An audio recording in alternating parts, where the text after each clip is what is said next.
ওলামা ইকরাম জেলে যায় কেন? কোরআনের কথা বলে এই জন্য জেলে যায়, ইসলামের কথা বলে এই জন্য জেলে যায়, তাওহীদের কথা বলে এই জন্য জেলে যায়। তাইলে কি হইল?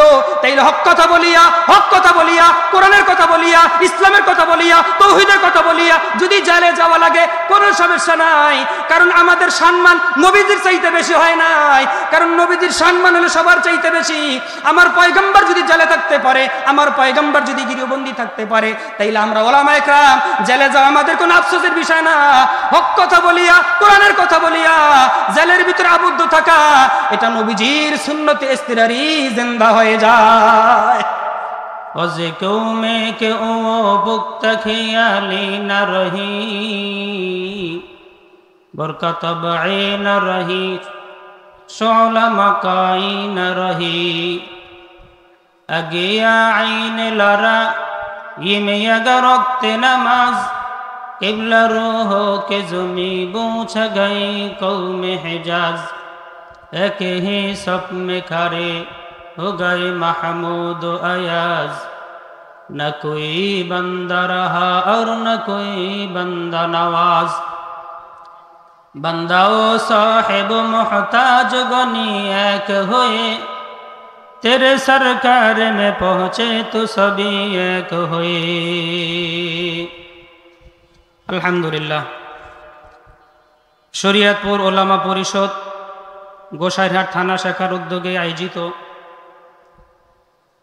এই আজিমুশান ইসলাহি বয়ান ও দোয়া মাহফিলের সম্মানিত সভাপতি মুআজ্জাজ মুকাররম ওলামা ইকরাম মুরব্বিয়ান আযম, আমার সামনে উপবিষ্ট আশিকিন জাকিরিন মুহিব্বিন, দিন প্রেমিক কোরআন প্রেমিক ইমানদার মুসলমান ভাইরা, পর্দার অন্তরালে আমার মা ও বোনেরা,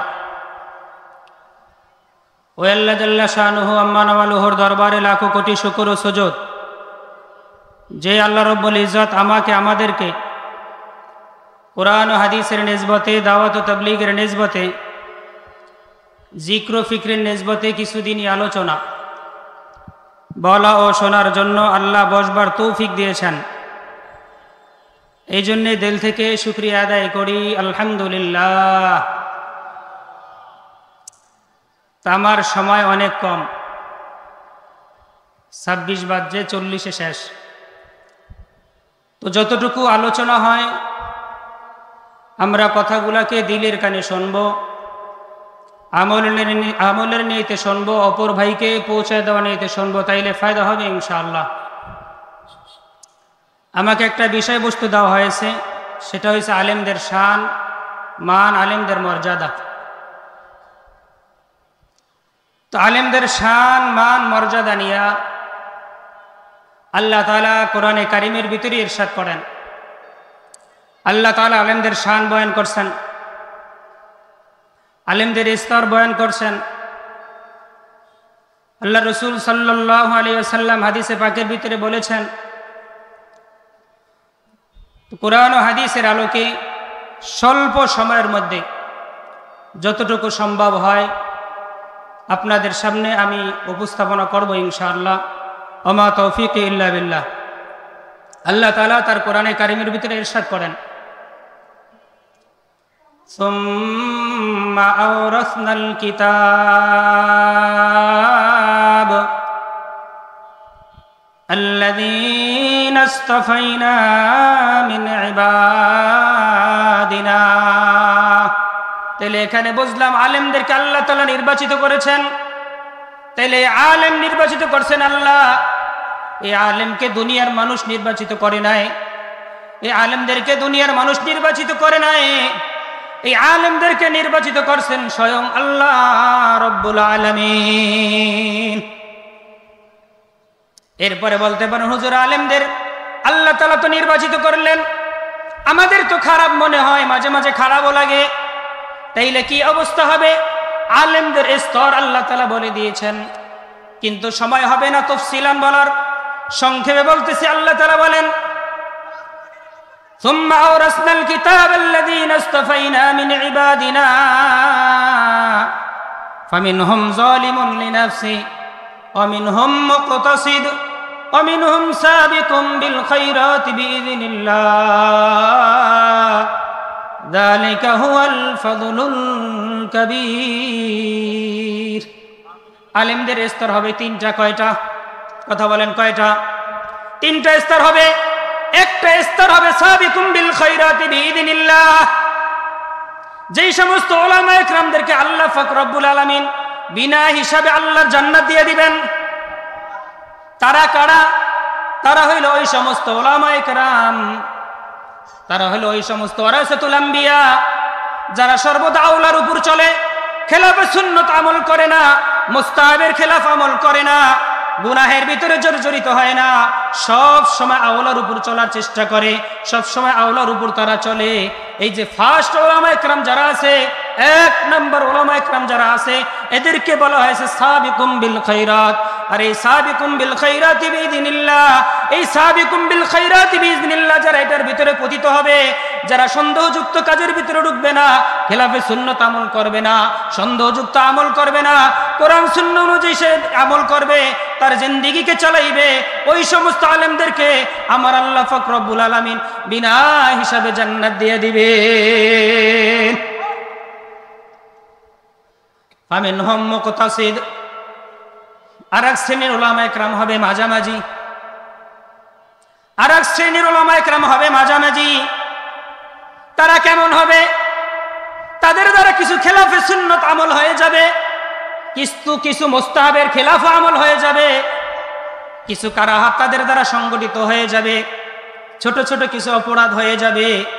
কিন্তু আল্লাহ পাক রব্বুল আলামিন এই যে মাঝামাঝি যে উলামায়ে কেরাম আছে, এদেরকে কি করবেন? ক্ষমা করিয়া এই সাবিকুম বিল খায়রাতি বিইذনিল্লাহ যারা আছে, এদের সাথে আমার আল্লাহ এই আলেমদেরকে আল্লাহর জান্নাতি বানাইয়া দিবেন। ফামিনহুম যালিমুন লিনাফসি, আর এক শ্রেণীর আলেম হবে জালেম, অর্থাৎ নিজের উপর জুলুম করেছে, গুনাহ করেছে, গুনাহ হয়ে গেছে, সাথে সাথে তওবাও করেছে, আল্লাহ তাআলার কাছে মাফি অর্জন করেছে, গুনাহ হইছে, গুনাহ থেকে তওবা করেছে। তাইলে এই গুনাহ করার পরেও সঙ্গে সঙ্গে কি করছে? তওবা করে নিয়েছে, আল্লাহ তাআলা তাদেরকে ক্ষমা করে দিয়েছেন। তাদের অবস্থা কি হবে? তাদের ব্যাপারে বলা হয়েছে, এই শ্রেণীর উলামায়ে কেরামদের ব্যাপারে আল্লাহর রাসূল সাল্লাল্লাহু আলাইহি সাল্লাম সুপারিশ করবেন। কোন সুপারিশ করবেন? যেই সুপারিশটা মহান আল্লাহ কবুল করে নেবেন। এই মহান আল্লাহ যেই সুপারিশকে কবুল করে নেবেন, ওই সুপারিশটা আমার পয়গম্বর হযরত উলামায়ে কেরামের জন্য যখন করবেন, আল্লাহ তাআলা এই শ্রেণীর আলেমদেরকেও ক্ষমা করিয়া সাবিকুম বিল খায়রাতি বিইذনিল্লাহ আর মুতাসাসসিত উলামায়ে কেরাম যারা আছে, এদের সাথে আল্লাহ তাআলা এই কাফেলার আলেমদেরকে জান্নাতের মেহমান বানিয়ে দিবেন। বলতে পারেন হুজুর জিনিসটা কেমন হইল, কেমন দেখা যায়? জিনিসটা জানি কেমন দেখা যায়? সবাইকে জান্নাতি বানাইয়া দিল। কারণ কি? কারণ আছে। কারণটা আমি দুনিয়ার একটা মিসাল দিয়ে আপনাদেরকে বুঝাই দেই। কারণ হইল ওলামাদের সম্পর্ক কার সাথে? কথা বলেন। আল্লাহর সাথে সম্পর্ক। অনেক সময় দেখবেন দুনিয়ার মানুষ যখন চলতে যায়, চলতে থাকে, একজনের সম্পর্ক থাকে মেম্বারের সাথে, কিছু মানুষের সম্পর্ক থাকে চেয়ারম্যানের সাথে। যে মেম্বারওয়ালা, মেম্বারের সাথে সম্পর্ক, তার কিছু পাওয়ার থাকে কিনা? তার কিছু পাওয়ার থাকে। চেয়ারম্যানের সাথে যার সম্পর্ক, চেয়ারম্যানের কিছু পিএস থাকে। দেখবেন পিএস এর ঠেলা চেয়ারম্যানের থেকে বেশি। কথা ঠিক বললাম না ঠিক বললাম? তাইলে এমপির সাথে কিছু লোক আছে সম্পর্ক আছে, মন্ত্রীর সাথে কিছু লোক আছে সম্পর্ক আছে, প্রধানমন্ত্রীর সাথে ডাইরেক্ট কথা বলে, সে তাকে মূল্যায়ন করে, সম্পর্ক আছে। তাইলে এই যে সম্পর্ক, এই সম্পর্ক হওয়ার পরে যদি মেম্বারের সাথে যে সম্পর্ক, এই মেম্বারওয়ালার সাথে সম্পর্ক, লোকটা যদি কোনো সমস্যা হয়ে যায়, কোনো একটা অপরাধ করছে, তাইলে কি বলবে? মেম্বারের কাছে বলবে, মেম্বার সব সমস্যা তো একটা হয়েছে, কি করা যায়? তুমি টেনশন করিও না, বিষয়টা আমি দেখতেছি। বলবে কিনা বলেন? মেম্বারে যদি না পারে চেয়ারম্যানের শরণাপন্ন হবে, চেয়ারম্যান যদি না পারে এমপির শরণাপন্ন হবে, এমপি যদি না পারে মন্ত্রী শরণাপন্ন হবে, মন্ত্রী যদি না পারে প্রধানমন্ত্রী শরণাপন্ন হবে। কারণ কি বলবে? সে আমার দলের লোক, সে আমার পক্ষের লোক, আপনার দলের লোক। এই একটা মুসিবতে পড়ছে, যেভাবে হোক তাকে এই মুসিবত থেকে বাঁচাইতে হবে।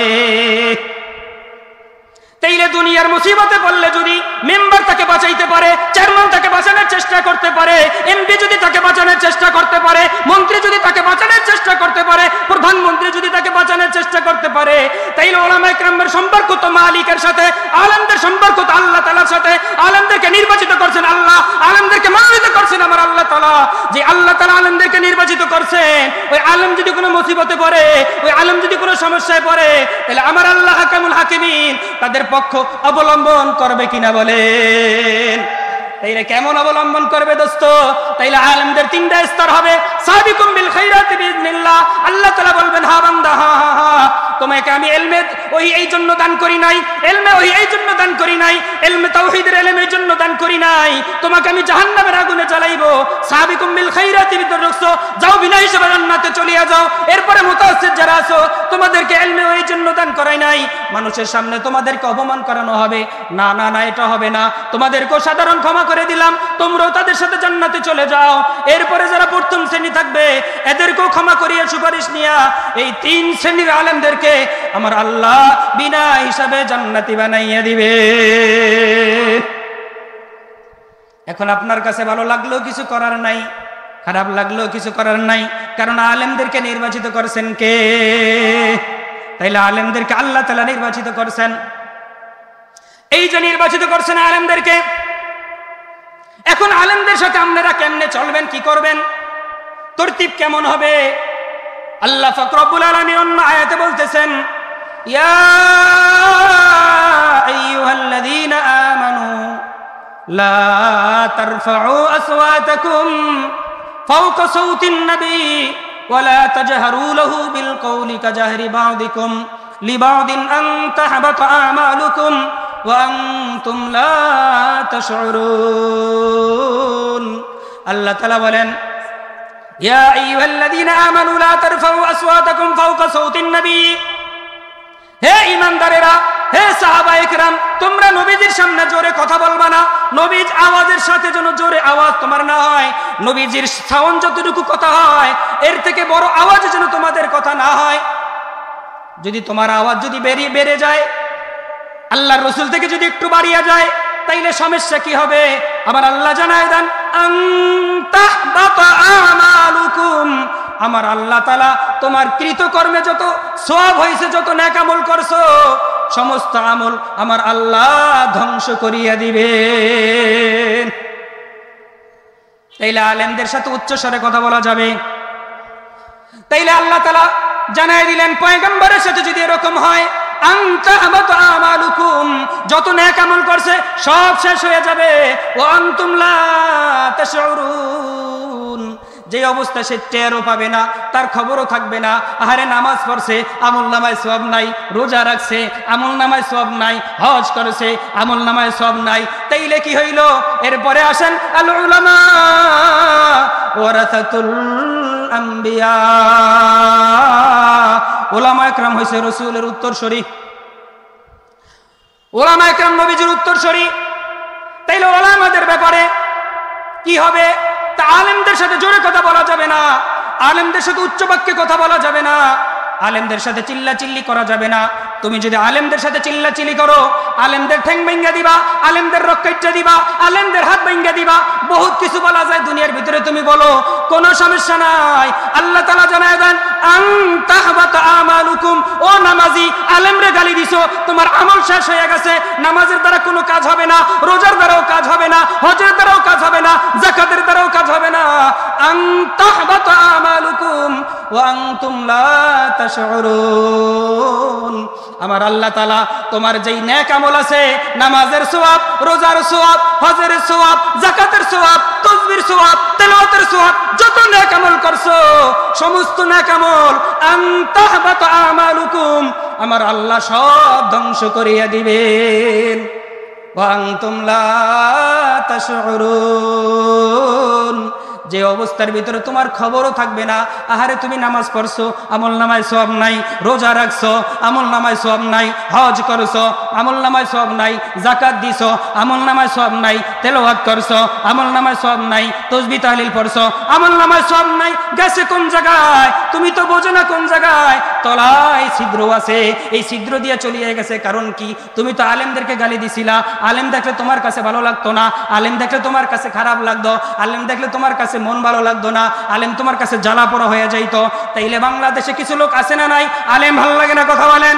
তাইলে যেই সমস্ত লোকের কাছে আলেম ভালো লাগে না, তাইলে বোঝা যাবে ওর জিন্দেগিতে যত আমল আছে নেকামল, এই নেকামল কোনো কাজে আসবে না। তাইলে আল্লাহ তাআলা কি বলেন? ওয়া আনতুম লা তাশউরুন, যে তোমার যে নেক আমল আছে এই নেক আমলগুলা সব শেষ হয়ে যাবে, তুমি খবর রাখবে না, তুমি টেরও পাবে না কোন জায়গা থেকে আমল কি হয়ে গেল, কোন জায়গাতে কি ঘটিয়ে গেল, এটা তুমি বুঝিও সারতে পারবা না। তাইলে হুজুর বলতে পারেন, তাইলে আলেমদের এই অবস্থা কেন? আলেমদের এই অবস্থা কেন? আলেমরা এই মুসিবতে কেন? মাঝে মাঝে দি তারা জালের ভিতরে যায়, মাঝে মাঝে মুসিবতের ভিতরে পড়ে, এই অবস্থা কেন? দোস্ত, আলেমরা যদি জেলের ভিতরে যায় এখানে কোনো সমস্যা না, কারণ আলেমরা যদি জেলের ভিতরেও যায়, জেলের ভিতরে গেলে যে আলেম পচিয়ে গেছে এটা তার দলিল না। কারণ আল্লাহ রাসূল সাল্লাল্লাহু আলাইহি ওয়াসাল্লাম 40 বছর পর্যন্ত আল আমিন ছিলেন কি ছিলেন না? সবাই তাকে আল আমিন খেতাব দিয়েছেন, সবাই তাকে ভালো জানতেন, সবাই তাকে মহব্বত করতেন, সবাই তাকে বিশ্বাস করতেন। কিন্তু যখন আল্লাহ রাসূল সাল্লাল্লাহু আলাইহি ওয়াসাল্লাম দাওয়াত দিলেন, হে মক্কার লোকেরা তোমরা কি করো? তোমরা 360 খোদা ছাড়ো, এক খোদা মানো, তোমরা পড়ে নাও লা ইলাহা ইল্লাল্লাহ মুহাম্মাদুর রাসূলুল্লাহ। আল্লাহকে এক বলে স্বীকার করো, আমাকে নবী বলে স্বীকার করো। আল্লাহ রাসূল সাল্লাল্লাহু আলাইহি ওয়াসাল্লাম যখন এলান দিলেন, আহারে আল আমিন কোথায় চলে গেল? এখন আর আল আমিন নাই, এখন আর নবীজিকে ভালো লাগে না। এই জন্য দোস্ত আহবাব, আল্লাহ রাসূল সাল্লাল্লাহু আলাইহি ওয়াসাল্লামকে কাফেররা এই পরিমাণ মুসিবত দিছে। আল্লাহ রাসূল সাল্লাল্লাহু আলাইহি ওয়াসাল্লামকে 3 থেকে 3.5 বছর পর্যন্ত জেলের ভিতরে আবদ্ধ রাখছে, গৃহবন্দী রাখছে, পাহাড়ের ভিতরে আটকায় রাখছে। সাহাবা একরাম গাছের পাতা খাইছেন, ছাগলের বড়ির মতো পায়খানা করছেন। তাইলে আল্লাহর রাসূল জেলের ভিতরে, আল্লাহর রাসূল গৃহবন্দী, আল্লাহর রাসূলকে আটকায় রাখছে, সাহাবারা জেলের ভিতরে। নবীজির সম্মান কমিয়ে গেছে, কথা বলেন না কেন? নবীজির সম্মান কমিয়ে গেছে? না না না না, নবীজির সম্মান কমে নাই। ইসলাম বিরোধী যারা আছে, তৌহিদি বিরোধী যারা আছে, কালিমা বিরোধী যারা আছে, কোরআন বিরোধী যারা আছে, তাদের গায়ে জ্বালা পড়া শুরু হয়ে গেছে। আল্লাহর রাসূলকে জেলের ভিতরে ঢুকাইছে।